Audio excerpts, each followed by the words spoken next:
While we've all been overwhelmed with the 2020 pandemic and its startling aftermath, very few of us are comfortable enough to speak up against or even perhaps become aware of the pandemic that's been sabotaging our children for decades, and that's chronic diseases.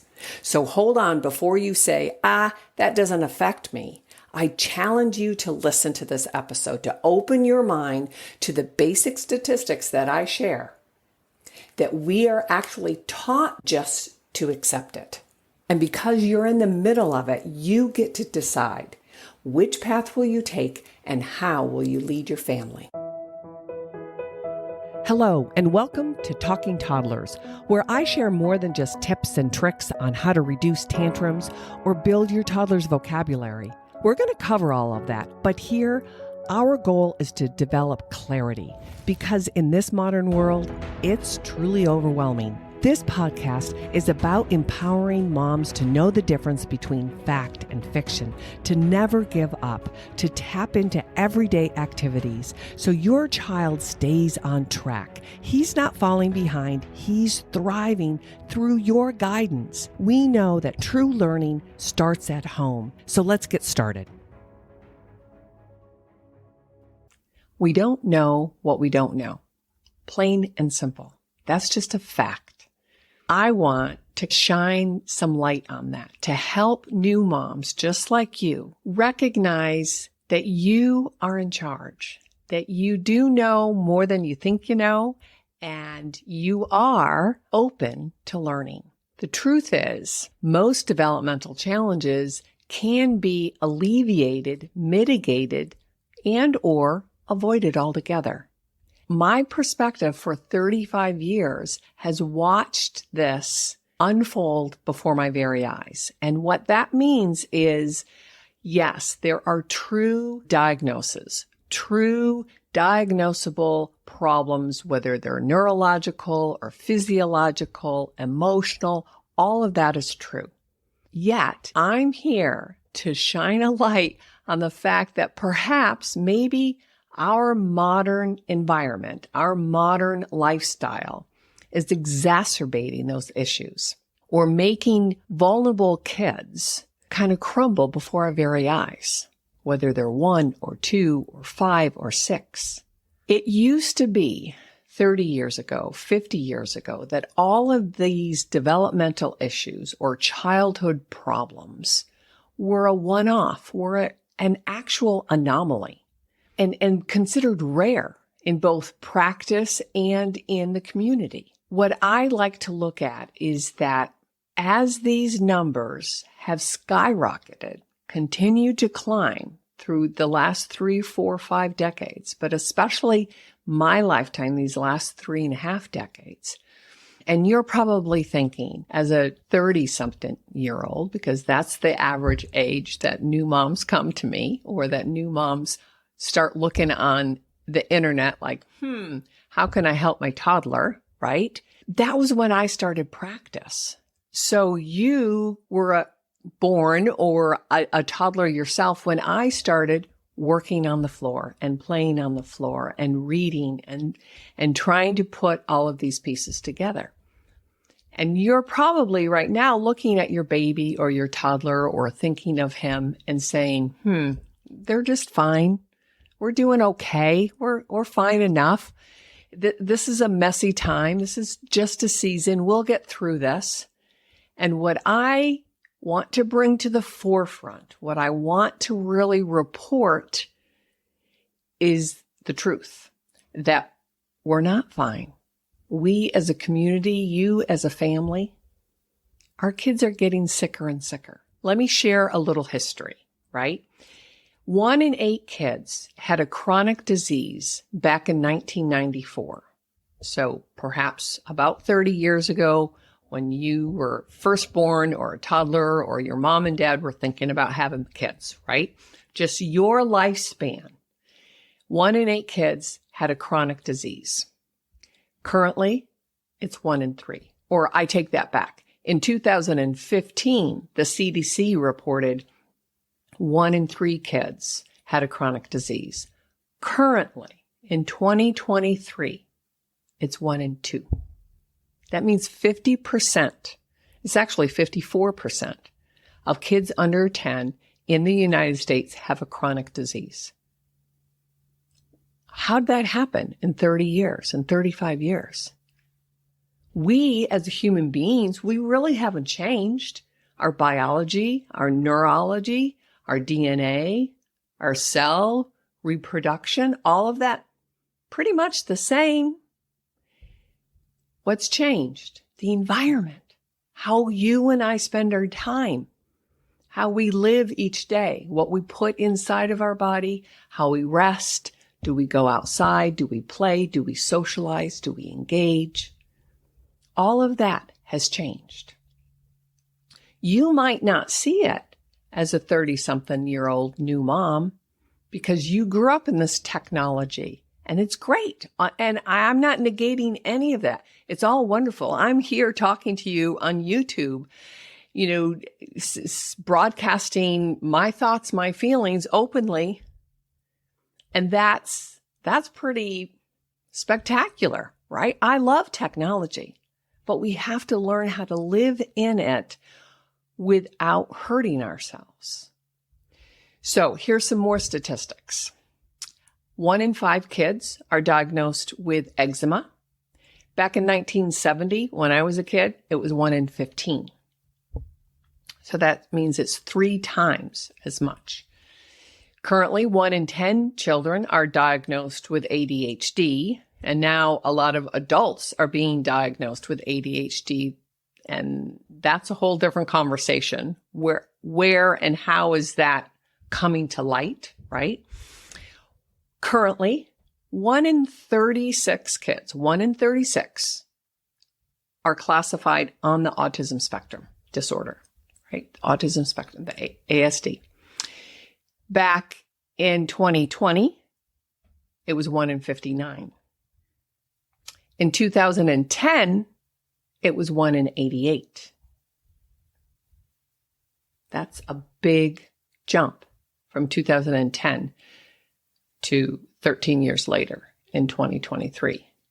But let me dig deeper and share my perspective. Because in 1990, when I was starting my practice, it was 1 in 1,000. And when I was a kid in 1970, it was 1 in 10,000. So in my lifetime, it went from 1 in 10,000 to 1 in 36. Now, I know therapies have gotten better, diagnostic skills have gotten better, and services have certainly gotten better, intervention has gotten better, and yet we're looking at kids younger and younger.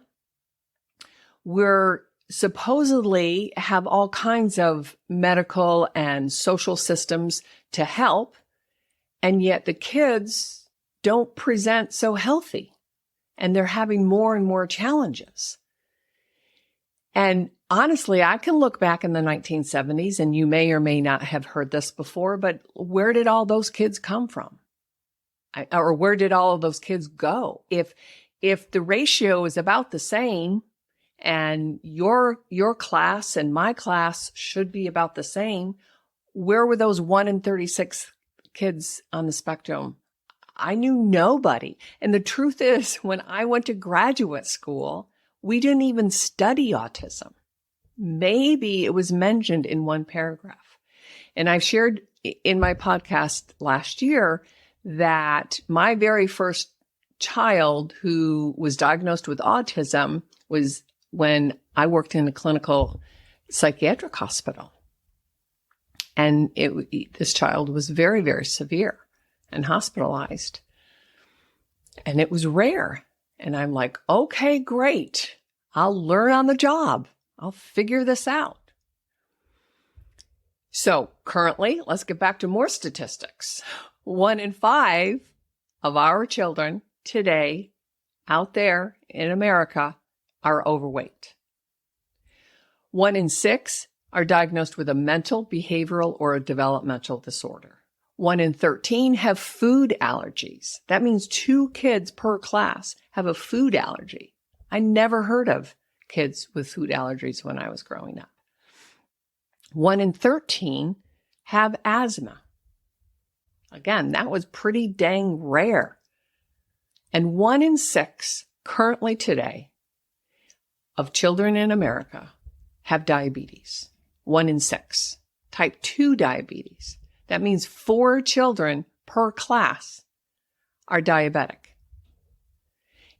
And again, I want to give perspective here because this is why I am broadening my reach and going on YouTube and making a podcast and creating a community where we can get together and ask some of these questions. Because in 1990, again, when I started my practice,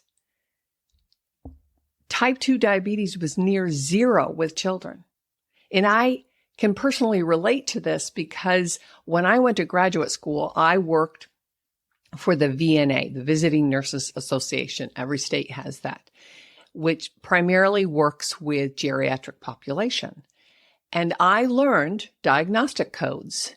And at that time, back in the early 1980s, it was called adult onset diabetes. And it was only with adults.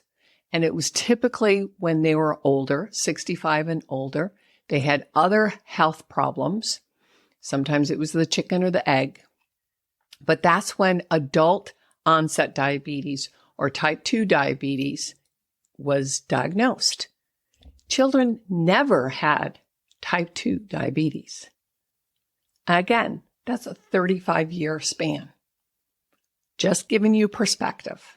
So you might be thinking, why is a speech language pathologist who specializes in early child development talking about health problems?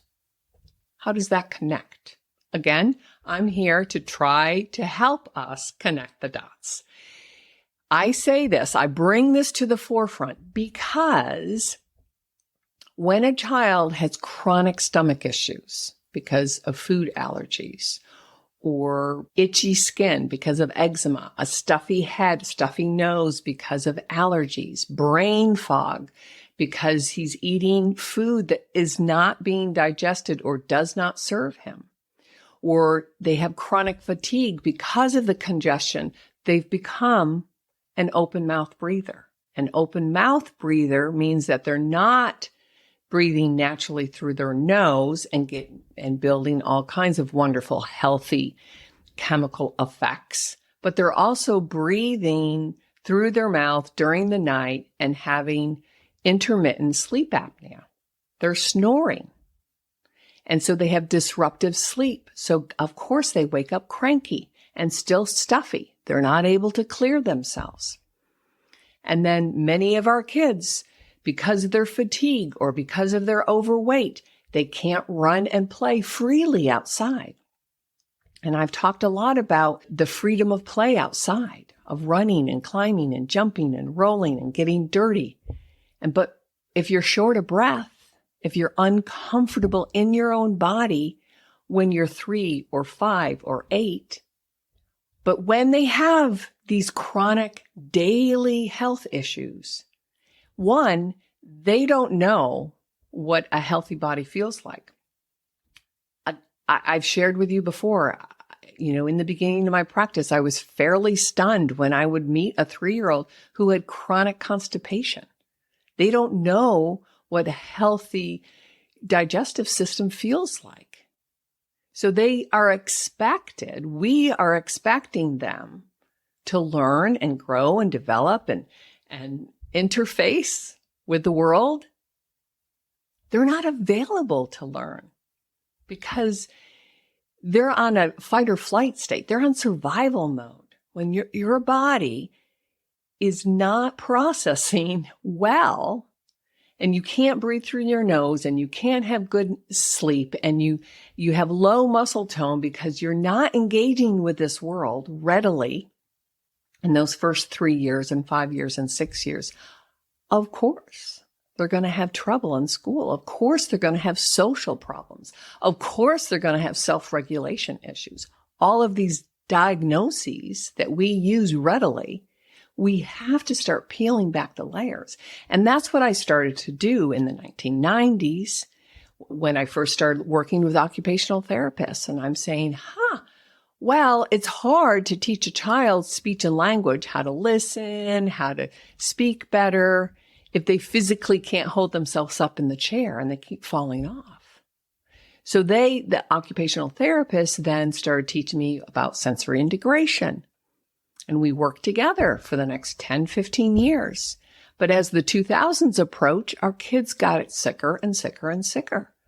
Eczema, asthma, really a lot of stomach issues. And the whole brain-gut connection, we now know, in the last, I'd say, 4, 5, 6 years, that study of how the gut is really the second brain, and that they have to be in health together in order to grow and learn and attend. It affects us as adults. Of course, it's affecting our children. So I want to step back and say, look, I'm not here to talk about the scary facts. I'm not here to focus on the negative or overwhelm you with, what could go wrong. I'm laying down the truth. I'm being honest. I don't want to worry you because I know what's possible. I know what we can do together. As, I can share with you what I've learned through my clinical practice and my self-exploration. And I can bring on colleagues, allied health professionals, other parents just like you who have lived through it and navigated this modern world. We can do it, but we have to talk about it. We have to bring it to the forefront. We have to be honest and real. And it's okay. We just have to face it. And I know there are many really good researchers. There's a man named James Dawson out in University of Arizona who studies autism. And, he has always said that at least half of these kids are treatable. And it's not that the diagnosis of autism doesn't exist. And it doesn't mean that is not valid or important.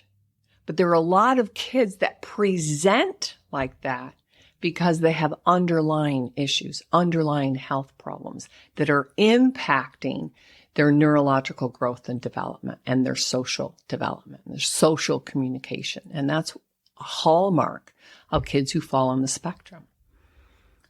They do exist, but the numbers don't have to be so bloody huge. So I know when we hear a bunch of statistics or a bunch of information, we then begin to feel this decision fatigue, right? Data comes at us. And I think that happens a lot on YouTube. We do a little Google search and we get some good information, but it's hard to digest. It's hard to sort through, and you're getting different opinions. And so I always want to be honest. I want to be really, really clear that, that whole decision fatigue happened to me, and it started happening before the pandemic, honestly. And in 2018, 2019, I started looking at how can I broaden my scope, right? At that time, I was living in Vermont. I had a small practice. I saw the kids come with more and more complexities. I saw the parents sort of giving up before they even put in a lot of effort. And part of it is they weren't actually giving up by choice, but they were getting information from the medical system and the educational system. And I think the community at large, that this is the new normal. This is how it is. You just ended up in this group, and that's just the way it is. And so before the pandemic, I started really looking at, oh my gosh, what else can I do? How can I reach a broader audience not necessarily to treat one-on-one anymore, because that became ineffective, in my opinion.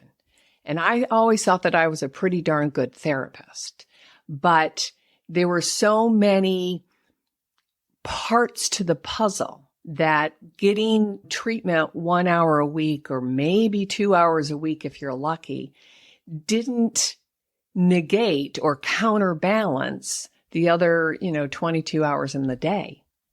And the school systems were overloaded and became overloaded. And that was before the pandemic. And now now we're on the other side, but we're still recovering. And maybe some of you who's listening and watching this, I'm speaking to you mostly because you had a child in the middle of this horrific nightmare. And I've heard over and over again, she's a late talker because she's a pandemic baby. Or he doesn't have very good social skills because he's a pandemic baby. I don't even know how to respond to that. Why are we accepting that? I'm not accepting that. And I know a lot of parents will. That's okay. That's your choice. I'm saying if you want to think it through and think it differently, then we can. But that's a personal choice. And I've shared, again, with a lot of people over the years, but last year in particular through my audio podcast, that part of the strongest benefits of being in private practice was that I had full autonomy, that I could work with a child with a mild problem. I could work with a child with a severe issue.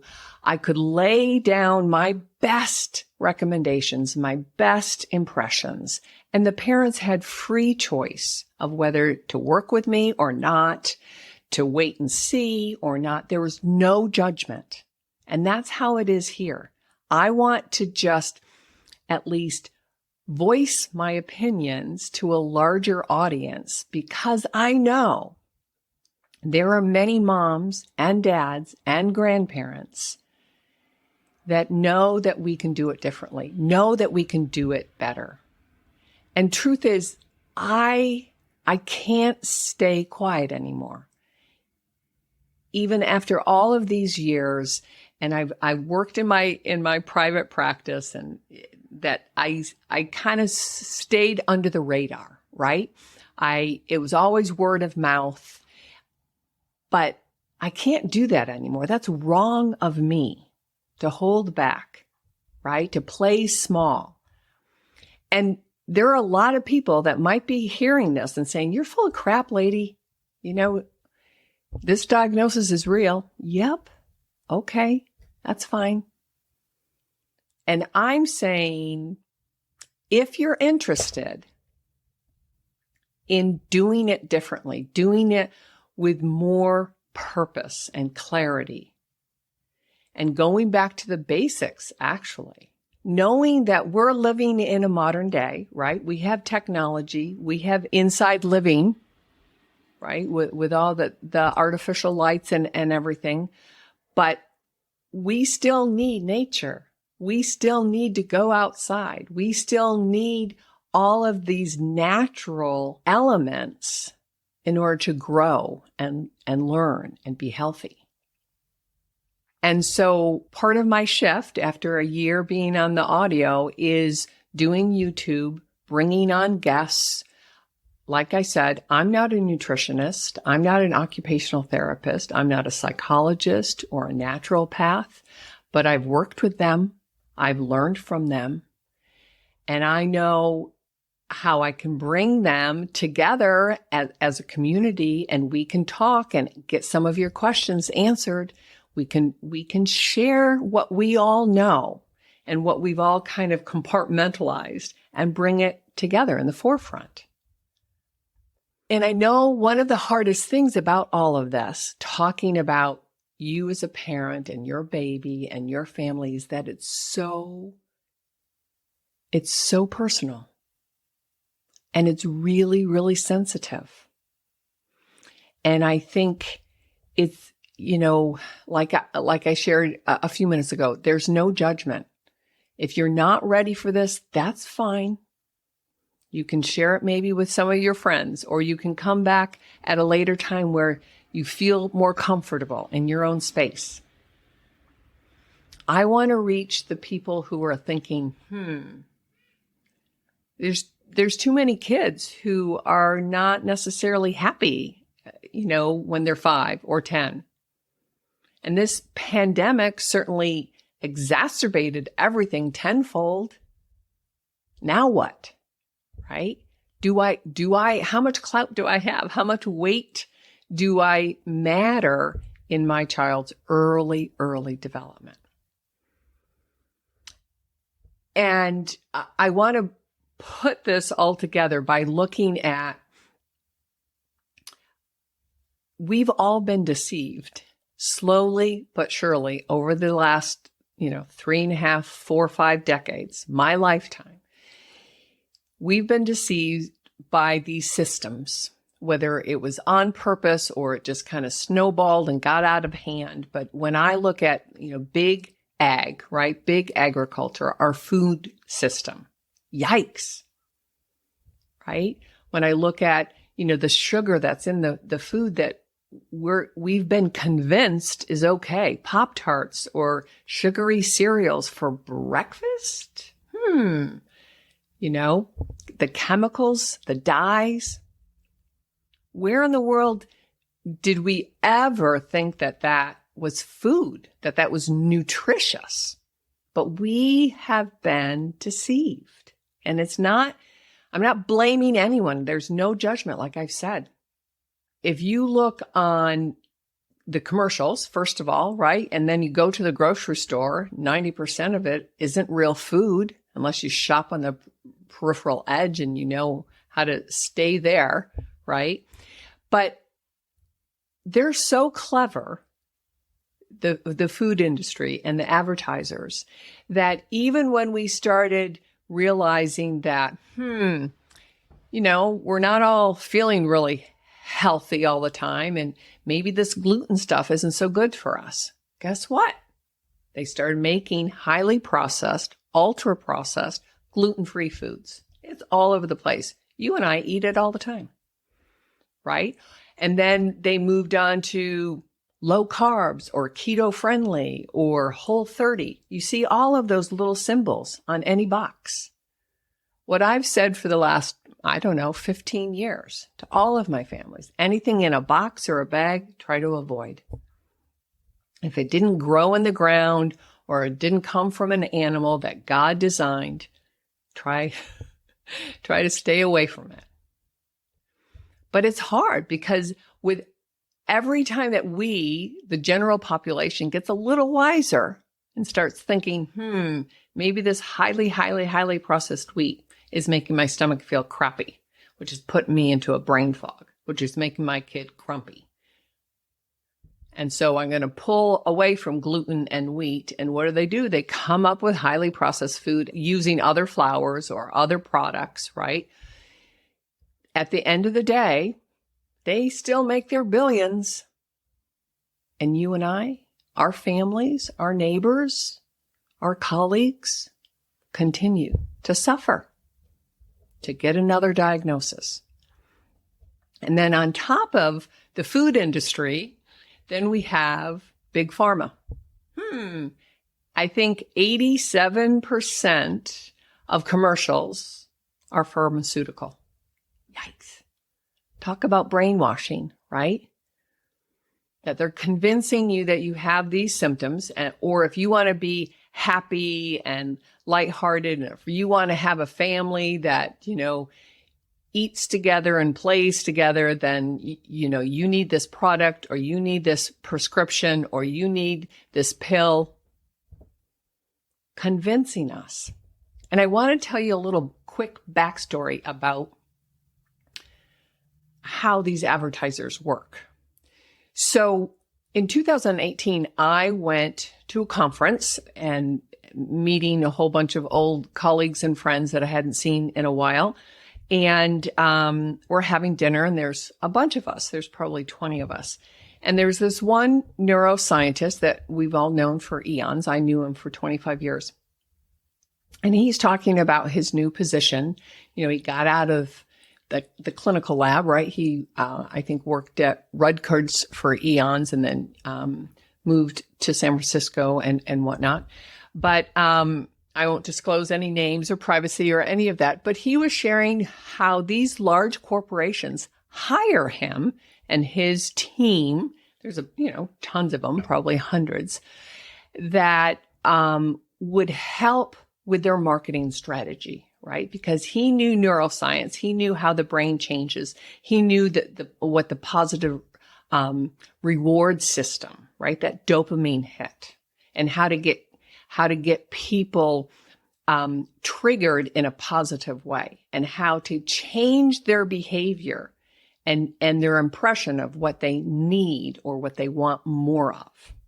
And so that's what he did.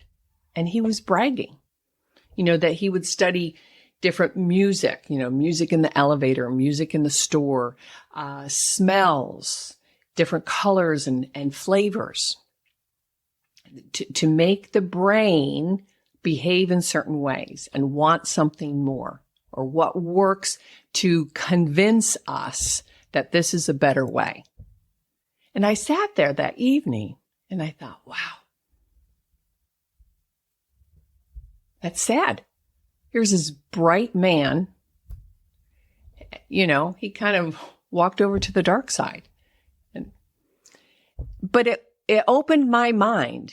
It opened my thought about how these large corporations, advertisements, big pharma, big food companies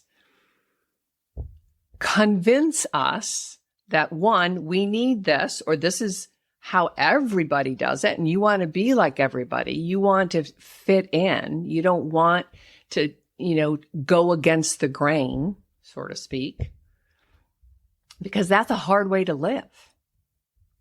And at the same time, the other systems, the medical system and the educational model, are convincing us that these new norms that I shared with you in the beginning, 1 out of 36 kids are on the autism spectrum, and 1 out of 54 or 54% of the kids have a chronic disease, that's normal. It's anything but normal, anything but healthy, anything but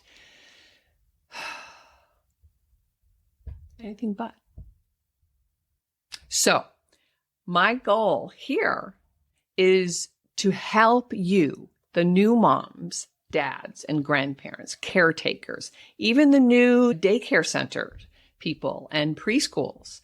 If you haven't really bought into the system, then you're still open, right? And I'm not going to be for everyone. I know that. That's totally fine. But I know that there's a movement out there. There are people, some great people who are going from Western medicine to more functional medicine, realizing that they kind of became just a legal drug pusher. They're just pushing medication. Oh, you got a problem? Let's see if I have a pill for that. Let's see if I can, if your symptoms are consistent with this box, and I can give you a diagnosis, and then I can classify you XYZ. All right. But if you are thinking that model won't serve you, then you need to come aboard. You need to embrace your power, embrace your parenthood, and realize that you can do it differently. And it's a process. You'll learn on the job just like anything else. But the first thing is to kind of open your heart, open your mind, and recognize, sometimes Mother Nature knows best. Sometimes going back to the basics is healthier for us. And at the same time, learn, how do I navigate, screen time or indoor play time or, or food? How do I navigate that? And that's why, as I open this channel, it'll fall under these 3 pillars of eat, talk, and play, because that is my scope, right? I am an oral motor therapist. I know how the mouth develops physiologically. I know how we attach that to our speech and to our language, right? And how play is the medium in which the human being learns and grows and thrives. And that we can start with really simple play where your baby is mouthing everything to, social play and games and team sports and card games and play in the art room and play with scooters, all kinds of things. But it all fits together. Again, I assure you, I am not indicating that I'm a nutritionist or an occupational therapist or a doctor or a psychologist. I know those folks. They're coming. We're going to have open conversations. You can share questions, but I want to cover all the bases because traditional therapy are in these compartments, right? You had speech and OT and you had your reading specialist and you had your psychotherapist over here and the whole child. I used to think that was kind of a funny phrase, right? But now I understand that how the mind, body, and spirit of both your toddler and yourself are important. And we can always change. And that's, where the 1990s, where neuroscience really kind of came out of its infancy. And I was there where technology and neuroscience kind of married. And it was very, very exciting to watch and look at the potential. And yet at the same time, I saw the school systems push it so hard push it away. And we can talk about that. That's another story. But I want to take the best of both worlds, right? And I'm excited to live with electricity and technology and, modern medicine when I really need it. But for the most part, our bodies know how to grow and thrive all on its own. And so these chronic diseases, we don't have to settle for them. There are people out there that can help you navigate and build a home that's rich and thriving. And I want to be part of that navigation. We've all been influenced by the outside world, every single one of us. And with that, we've lowered our standards. We've even lowered our developmental expectations because those charts have been modified over the last couple of years.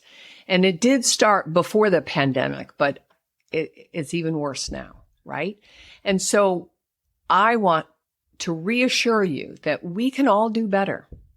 We can feel better. We can love better. We can learn better. We can grow better. We can parent better. We can share. Thanks again for spending your precious time with me. If you're finding benefit, don't hesitate to leave a positive review because that's how our modern world works. I need your help to expand my reach. If this information, these messages resonate with you, please share. And if you have questions, don't hesitate to reach out to me. Contact me directly. I'm here for any questions. There's no time to waste. Your baby, your toddler, they're counting on you. They're counting on us. So God bless. See you next week.